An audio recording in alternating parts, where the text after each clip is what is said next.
ساتوی پسرو وینو دا د شهیدانو کور، دا د باتورانو کور، دا د باتورانو کور، دا د باتورانو کور، دا د باتورانو کور. ستا کاڼي او بوټي ټول مونږ ته لالونه دي، وینا پرې توی شوې دا سره لکه ګلونه دي.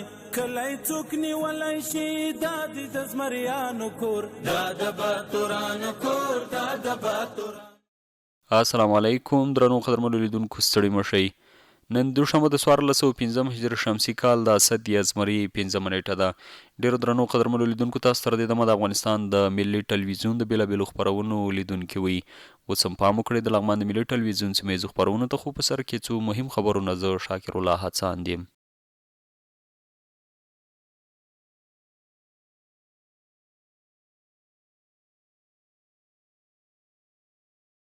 د امنیه قمندان په مشرۍ امنیتي اداري غونډه ترسره شوه. د لغمان امنیه قمندانۍ د خبرپاڼې له مخې په دې غونډه کې د امنیه قمندانۍ مرستیالانو، د ولسوالیو امنیه قمندانانو، د امنیتي حوزو امیرینو، د امنیه قمندانۍ د داخلي قطاعاتو او جستامونو مسؤلینو ګډون کړی و، چې پر یو شمېر مهمو امنیتي اداري موضوعاتو هر اړخیز بحث او خبرې شوي. په خبرپاڼه کې زیاتره شوي امنیه قمندان په خپلو خبرو کې مسؤلینو ته سپارښتنه کړې چې د ولس امنیت ته جدي پاملرنه وکړي. د قومونو ولسونو ترمنځ پخوانۍ شخړې او دښمنۍ د یوې ځانګړې کمیټې له لارې په اساسي او دوامداره ډول حل کړي او د حکومتي فرامینو او احکامو عملي کول یقیني کړي. په خبرپاڼه کې همدارنګه راغلي امنیه قمندان د جرمونو د کشف، د مجرمینو نیول او د قانون پر وړاندې د هغوی ځواب ویلو ته ځانګړې پاملرنه مهمه بللې.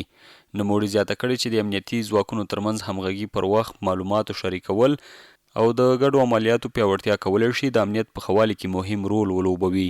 د خبرپاڼې له مخې هغه همدارنګه د ولسونو سره د نیکو اړیکو پر ساتلو، د خلکو ستونزو ته پر وخت رسېدنه او د عامه باور د لوړولو ټینګار کړی. سربیره پر دې نوموړي د نشهیي بوټو د کښت او قاچاق مخنیوی، د ترافیکي پیښو کمول، د سړکونو پر سر د نظم ټینګښت او موټر چلوونکو ته د لازمو احتیاطي لارښوونو ورکول هم اړین بللي دي.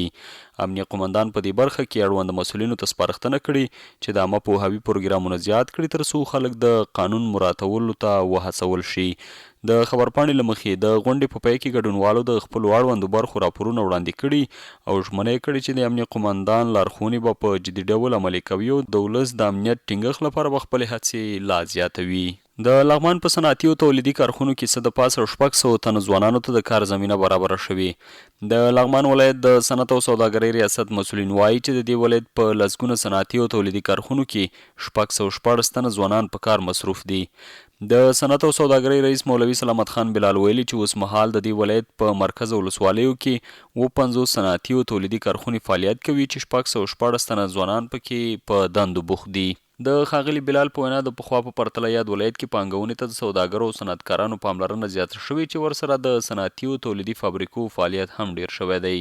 نوموړي زیاته کړې د کوچنیو تولیدي فابریکو سربیره یاد ولایت کې د صابون جوړونې، معدني اوبو، پلاسکو، پلاستیکي، د نفتو موادو د تصفیې، د بیټریو د تولید، پلاسکو، پلاستیکو، د نفتي موادو تصفیې، درختو سپلیو د تولید، د غالیو اوبدلو، د چرګانو دانو د تولید لوی کارخونې فعالې دي. ښاغلي بلال ټولو سوداګرو او صنعتکارانو ته ډاډ ورکړ چې یاد ولایت کې پانګوالو ته د فعالیت ښه زمینه مساعده کړي. دوی کولی شي په بیلابیلو برخو کې پانګونه وکړي. په ورته وخت کې د اقتصادي ریاست د انکشافي چارو امیر خلیل الرحمن صدیقي وایي تولیدي کارخونو کې د 614 کسانو بوختیا د لغمان ولایت د اقتصادي ودې لپاره یو مثبت ګام دی. د نوموړي په وینا د صنعتي سکتور پراختیا نه یوازې د کاري فرصتونو په زیاتوالي کې مرسته کوي، بلکې د کورنیو تولیداتو د ودې، وارداتو د کمښت او د خلکو د عاید د لوړوالي لامل هم ګرځي. نوموړي ټینګار کړی که د صنعتکارانو ستونزو ته پر وخت رسېدنه وشي، د برېښنا، پانګونې او بازار موندنې په برخو کې به لازمي اسانتیاوې برابرې شي. نو په راتلونکي کلونو کې به په لغمان کې د فابریکو شمېر او د کارکوونکو کچه نور هم لوړه شي. د فابریکو یو شمېر کارګران بیا وایي په صنعتي او تولیدي فابریکو کې د کار زمینه ورته د عاید یوه مهمه سرچینه ده او د دوی د کورنیو د اقتصادي وضعیت په ښه کېدو کې مثبت رول لوبولی دی.